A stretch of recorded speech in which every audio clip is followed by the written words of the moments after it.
Welcome to the Porn Reboot Podcast, where you get practical tips to gaining control over your porn or sex addiction. We help ambitious men end their out-of-control sexual behavior with pornography, sex, and masturbation so that you can maximize your life, perform at your potential, and remain in control in the driver's seat, which is where you have to be in order to gain or maintain the success you want in life. I'm your host, J.K. Emezi, certified sex and porn addiction recovery coach. Welcome to the episode. If you truly love your wife, you'll only desire to have sex with her. That's bullshit. And now that I have your attention, I'll talk about what sex looks like after pornography addiction, but I will address that statement I just made, that if you love your wife, if you truly love her, you'll only desire to have sex with her. I'll talk about it a little bit later in today's episode. Excuse any background noise you might hear. I was waiting to record this, but it is just persistently raining, so I apologize. I hope Josh, our wonderful editor, will do his best to clean up any background noise. Okay, so what does sex actually look like after pornography addiction? Like, should it be vanilla?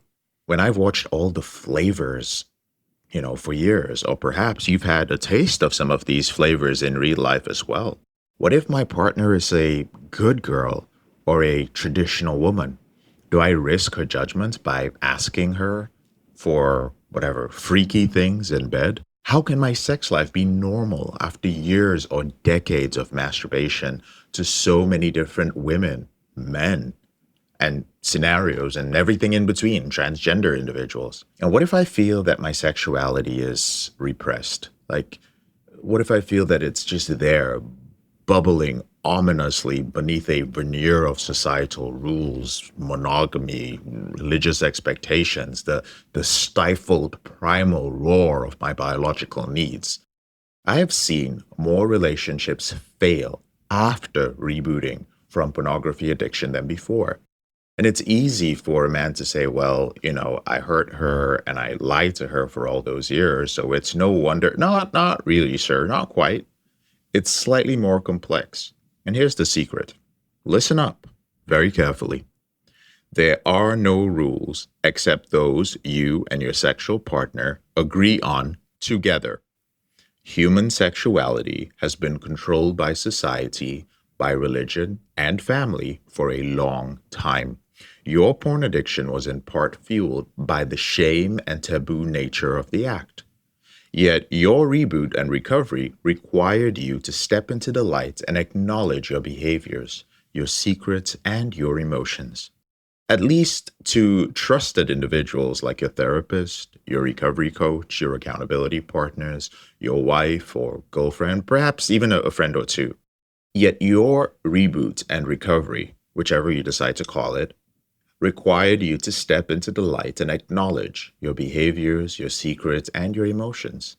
At least to trusted individuals like your therapist, your recovery coach, your accountability partners, your wife and your girlfriend, perhaps even a close friend or two. These were prerequisites to healing. So why should you not do the same with your sexual life? Why would you not sit with your partner and bring to the light that which you desire or are unsure you desire? Your porn addiction blew you wide open. You've seen the world, so to speak. Traditional recovery, in its typical, recover that which you lost to your addiction way, will tell you to return to your conditioning. Typically, it is sacrificial in nature. Like, you must discipline your sexual desires. If you truly loved your wife, you wouldn't have eyes for any other woman. I'm always surprised when a lifelong monogamous therapist who has never had more than one sexual partner, never had an affair, or been addicted to pornography or sex gives a rebooting porn addict pointers on a healthy sexual life. Like, what the fuck do you know, sir, ma'am? Their advice is often a return to a dry, vanilla, black and white version of sexuality, where you're supposed to pretend that you don't have 5 terabytes of porn imagery in your mental storage space. If you let your fear of your partner's judgment, your worry of your desires being viewed as deviant, or your fear of a return to pornography get in the way, brother, you are guaranteed an unhappy sex life. And to put it into perspective, everyone has been my client at some point. Your marriage counselor who's experimenting with polyamory or ethical non monogamy in a last bid attempt to save her marriage, yeah, that person has been my client. Your pastor who waxes eloquent on the pulpit speaking about the sanctity of marriage, but won't miss a chance for an out of town revival because he can get some one night action in a city where nobody actually knows him. Also been my client. Your, jacked, muscled up, famous influencer slash online coach who's building a business empire with his wife and he's documenting everything along the way, and who is also secretly not sure if he should negotiate an open relationship with her. Also been my client. Your expensive private psychiatrist who is a swinger and meets with other swingers at PTA meetings. Yeah, the things I learned. This is apparently a thing. Okay. Who else? Let me give you 2 or 3 more profiles, okay? The successful Christian realtor who showcases his beautiful family all over Facebook won't miss a chance to publicly thank his wife for being such an amazing stay-at-home mom, and who is stuck in his unfulfilled high school desires. He can't get over his attraction to teen girls. That's the sort of pornography he watches. Or your married, embodied, spiritual leader bro of your men's work group, right? He's super spiritual. He has such presence when he shows up. But he also has side pieces and sugar babies. He's married, by the way, all the way from Colombia to Bali. Or the Mormon bishop who is secretly collapsing under the weight of his fetishes because, well, it's just more comfortable for him to work with me because I'm Black, I'm not Christian, and I'm a professional. So he just feels, you know what? No one's ever going to guess that I'm working with this guy. All of these men and many more, including their partners, have had varied, interesting, complicated, evolving sex lives, which they navigate and they still navigate on their journey to ending their compulsive sexual behaviors. And the reason why I speak about them with a certain tonality is because on the surface, there are so many people you're looking at and you're visiting with: your doctor, your psychiatrist, your spiritual leader, your mom, your dad, your boss, like all these people, even your son, if he is of masturbating age, if he's hit puberty, all these people have sexual behaviors, thoughts, ideas, even fetishes that they are not sharing with other people. And unfortunately, for some of them, pornography becomes that outlet and distorts what they are thinking and feeling, and unfortunately begins to seep into real life, into their relationships, into their work, and so on. But one of the things that all these people have in common, at least those that I work with, is that they overcame their shame. They explored and they dared to ask, what is healthy sexuality for me?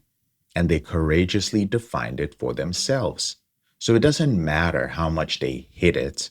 What mattered is when they showed up to Reboot, they knew one thing for certain, that by working with Porn Reboots, they would have to be open to redefining sexuality for themselves, because they realized that by trying to put it in a box that society or religion or whatnot had forced them to put it into, they had become deviant.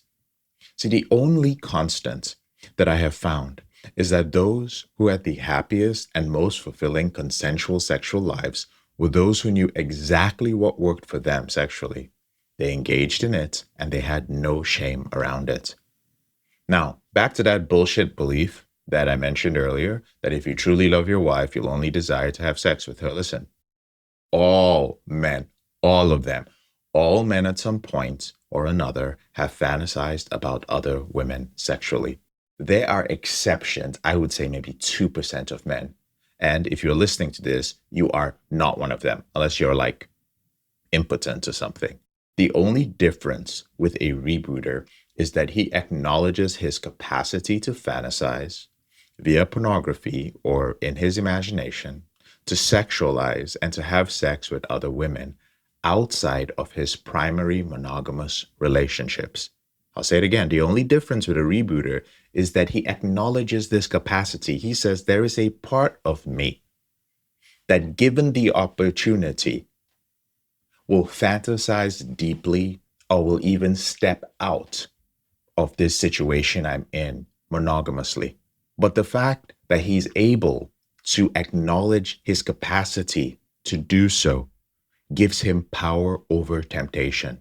Not that repressive bullshit that's taught by religious addiction recovery zealots. Any man, I'll say it again, that tells you that, hey, you are fully incapable, or you can get to a point where you will never look at another woman and wonder what would it be like to date her, or what would it be like to be intimate with her. Any man who tells you that and says this is the place they are going to take you to, and that is going to be your recovery from pornography addiction, is lying to you. I teach something within our program, and I've taught this for many years, called rewiring your brain to monogamy, which means that you will be monogamous. But being monogamous requires you to be able to acknowledge everything out there as well, just as being wealthy requires you to be able to acknowledge poverty, that, hey, poverty exists. To be monogamous means that you have to be able to acknowledge that, yes, there are other things around me, that these things exist. You cannot close your eyes to them or pretend like, oh, this stuff doesn't exist. It is not within my reality. The example that I give when men have asked me in my relationship of 16 and a half years, actually it's more than 16 and a half years, it's almost 17, is, well, how do you do it in your relationship? And I'm direct with them. I'm like, I acknowledge it and she acknowledges it. We can be at a restaurant, which is because I work all the time. That's the most common example. And a beautiful waitress comes up, or once in a while when we're out, when we're traveling, and a beautiful person serves us or comes across us while we're sitting, just people watching. And she will say something along the lines of, ooh, that's your type. Or I will say something like, hey, that's your type. And she's like, yeah, that's a good looking man right there. Or she's like, that woman, she's your type. And usually it's like not just the facial thing, it's usually a body thing as well. But here's the difference. I can look, acknowledge, and look away. I'm acknowledging a beautiful creation that is there. That is beauty. Yes, the woman is physically attractive. That is my type.